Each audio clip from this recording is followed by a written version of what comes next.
Bonjour, on est le vendredi 12 septembre 2014. Et vous avez dû voir, ça a commencé hier dans l'après-midi, et c'est pas prêt de s'arrêter. Il y a un certain nombre de billets, jusqu'ici par des auteurs qui apparaissent souvent sur le blog, et j'en ai encore deux ou trois en réserve parce qu'ils se sont accumulés rapidement. Des billets qui sont essentiellement sur le thème que faire. Que faire exactement?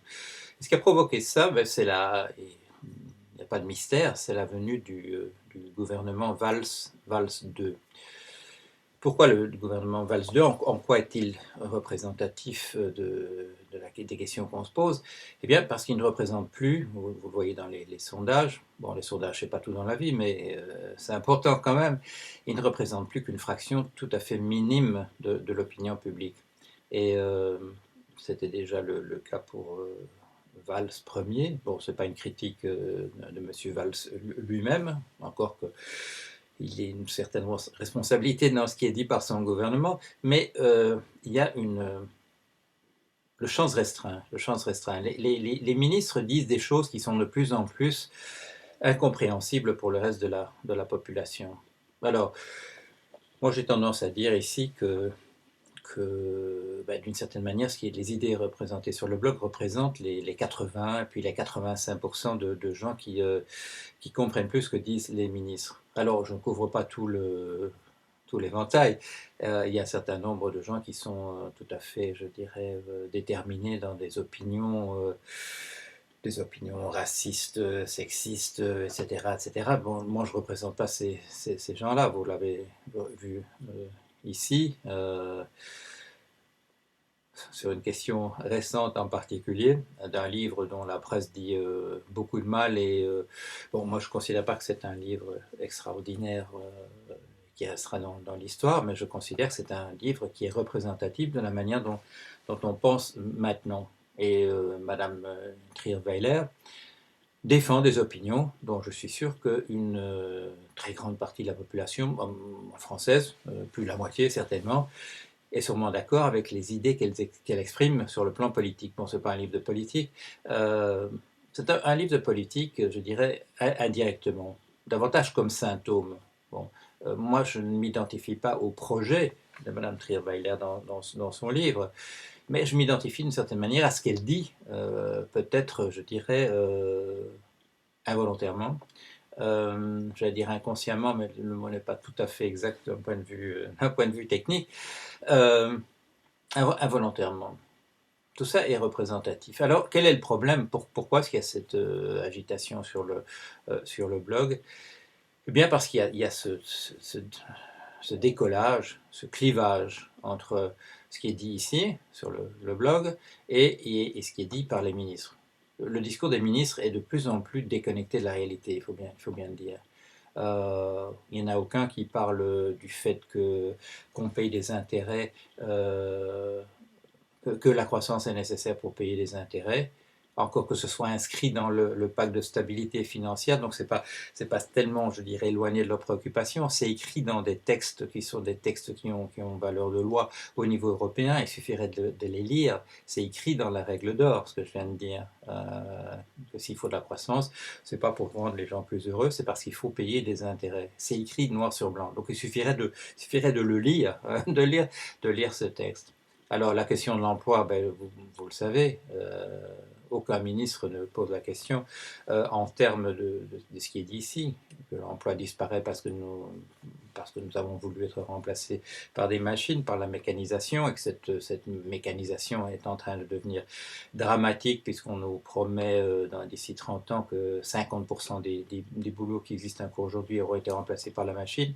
Et personnellement, ayant lu cette analyse, je considère elle est exagérément pessimiste ou optimiste, selon la manière dont vous voyez les choses, mais je crois que ce pourcentage de 47 sera enfoncé allègrement, et longtemps avant les 30 ans qui sont la période d'évaluation.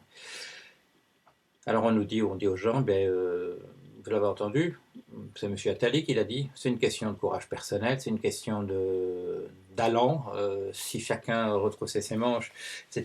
Je ne crois pas, non, je ne crois pas du tout que le problème se pose il n'est pas mauvais que les gens fassent preuve de bonne volonté ou de volonté. Il n'est pas mauvais que les gens se disent je vais prendre mon destin en main, certainement. Mais nous vivons dans des sociétés, je ne suis pas le premier à avoir dit, ça a été dit par un monsieur qui s'appelait Aristote, nous vivons dans des sociétés où nous sommes organisés d'une certaine manière, de manière sociale. On ne peut pas faire des villes avec 30 millions d'habitants si nous n'avons pas une certaine disposition à l'organisation sociale, à vivre en société. Voilà. Alors, le problème du travail, le problème de la croissance, tout ça sont des problèmes globaux qui dépendent de décisions qui sont prises et qui doivent être prises par des ministres. Et si les ministres tiennent des discours qui sont à l'opposé de ça, alors nous avons un problème. Notre problème, c'est essayer de convaincre les ministres. Mais qu'est-ce qui s'est passé? Bon, il faut se poser la question, qu'est-ce qui s'est passé? Il y a une idéologie qui s'est mise en place. Et elle a pour fondement un discours qui s'appelle lui-même science économique et qui n'est pas une science. Il s'est mis en place à partir de la fin du 19e siècle, je dirais, mais il a connu son triomphe parce qu'il est le doublet idéologique du reaganisme, du thatcherisme, du libertarianisme, appelez-les comme de l'anarcho-capitalisme, appelez-les comme vous voulez, c'est la même chose. Ce discours a été celui qui s'est mis en place, il continue sur sa lancée. Il continue sur sa lancée. Il suffit de voir la composition de l'équipe que M. Juncker est en train de composer au niveau européen. Il suffit de voir un certain type de discours qui sont tenus justement à ce niveau européen aussi. Et ce discours, en fait, je dirais ça c'est notre force. Ce discours, ce qu'il dit, a été démenti par les faits en 2007 et en 2008. Alors, la difficulté de ces gens-là, et c'est pour ça que, par exemple, c'est une catastrophe pour la France que M. Macron soit devenu ministre de l'économie. C'est parce que c'est quelqu'un qui tient ce discours des années 70 et 1980 et que nous sommes en 2014. Nous sommes 30 ans plus tard. Voilà. Et que le discours qu'il tient est un discours qui est complètement déconnecté de la réalité. C'est pas comme si on ne le savait pas. C'est pas comme si on ne le savait pas. Parce que justement, les faits sont venus pour montrer que ça ne marche pas comme ça. Alors, ce qui apparaît aussi de plus en plus, il y a un livre qui va sortir bientôt, j'oublie le nom malheureusement de l'auteur, mais je vous le mettrai en dessous ici, avec une préface de Gaël Giraud. Il n'est pas le premier, parce que vous savez, moi j'ai écrit aussi un livre qui s'appelle Misère de la pensée économique, donc tout ça va dans le même sens, mais c'est une bonne chose. Il y a le livre de M. Donald Mackenzie qui montre on est en train de démonter, je dirais chacun de son côté, mais tous ensemble, à quel point ce discours de science économique est un discours vide, à quel point il est déconnecté de la réalité. Alors, est-ce que ça veut dire qu'il est impossible de tenir un discours cohérent sur l'économie et de tenir un discours de science économique? Oui, on peut tenir un discours de science économique, mais ça ne ressemblera pas du tout à cette caricature mathématique qu'on nous a offert depuis les années 70 sous ce nom. Alors, pour moi, c'est intéressant que le fait que Bruno Coleman, avec qui j'ai un dialogue dans ce bouquin qui s'appelle Penser l'économie autrement, qui se rallie à ces vues-là, qui disent que ce discours de mathématiques est un discours idéologique. Il le dit dans ce livre, il le dit dans les interviews qui ont lieu ces jours-ci, et heureusement, ce n'est pas terminé. Et pour moi, c'est très important. Alors, on a la gentillesse de reconnaître l'influence que j'ai en particulier sur l'évolution de la manière dont on envisage l'économie dans l'environnement belge. Pourquoi c'est intéressant la Belgique? C'est parce que c'est un petit pays. Il est plus facile d'avoir de l'influence sur ce qui s'y passe dans un petit pays que dans un grand. Les économistes belges, ils ne m'ont pas attendu pour aller dans cette direction-là. Mais j'apporte peut-être quand même un coup de pouce, commence à tenir un discours qui va tout à fait à l'encontre de celui des ministres. Voilà. Alors c'est bien, ça montre, ça va dans la direction. Quand tous les économistes tiendront un discours que les ministres peuvent plus tiennent, ils ne pourront plus continuer à le tenir. Donc on va dans la bonne direction. En Belgique, on est en train de préparer un gouvernement super à droite. Et si ce gouvernement est complètement en porte-à-faux par rapport à ce que les économistes sérieux disent, eh ben, ça leur rendra la vie plus difficile.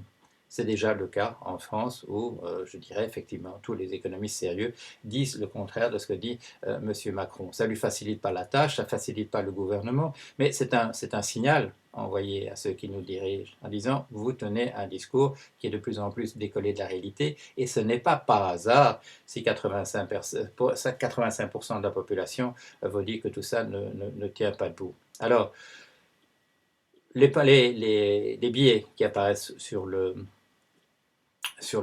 blog. Ils vont en sens divers. Il n'y a pas de pensée unique. Sur le blog de Paul Jorian, il y a des discussions. Les gens ne sont pas d'accord entre eux, alors que ce sont des auteurs, jusqu'ici, des auteurs de billets qui ont pas mal de billets à leur actif. C'est une bonne chose. C'est une bonne chose. Ils se grattent un peu la tête. On me demande ce matin, est-ce qu'on nous écoute? Oui, on nous écoute, parce que la nécessité d'une alternative à ce que disent les ministres, tout le monde en a pratiquement conscience maintenant. Il faut trouver autre chose. Et si on ne le fait pas rapidement, on sait que c'est l'écroulement autour de nous qui est en train d'avoir lieu. Pour que même M. Larry Summers le dise. Vous savez, bon, je n'ai jamais dit beaucoup de bien de M. Larry Summers, parce qu'il a beaucoup de choses à son actif, comme la disparition du Glass-Steagall Act. Il a fait le contraire de ce qu'il fallait. Chaque fois qu'il a pu, il a été chassé de l'université de Harvard pour ses propos sexistes, et ainsi de suite. Et pour que lui reconnaisse que, voilà, qu'il faut regarder les choses absolument autrement qu'on le fait maintenant au niveau des ministres, c'est qu'il y a feu en la demeure.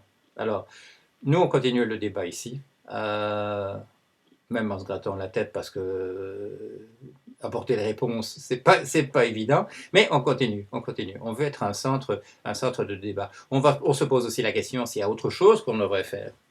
S'il faudrait s'organiser peut-être d'une certaine manière ou d'une autre, ou s'il faudrait simplement continuer comme on le fait, simplement à faire du brassage d'idées en se disant que c'est ça qu'on fait le mieux et qu'il faut continuer de cette manière-là. Mais en tout cas, on continue.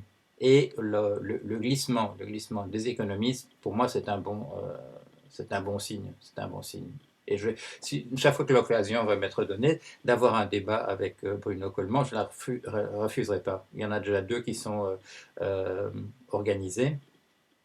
Je vous donnerai les détails. Il y en a 2 qui sont en préparation, c'est-à-dire qu'on est en train d'en discuter à la télévision.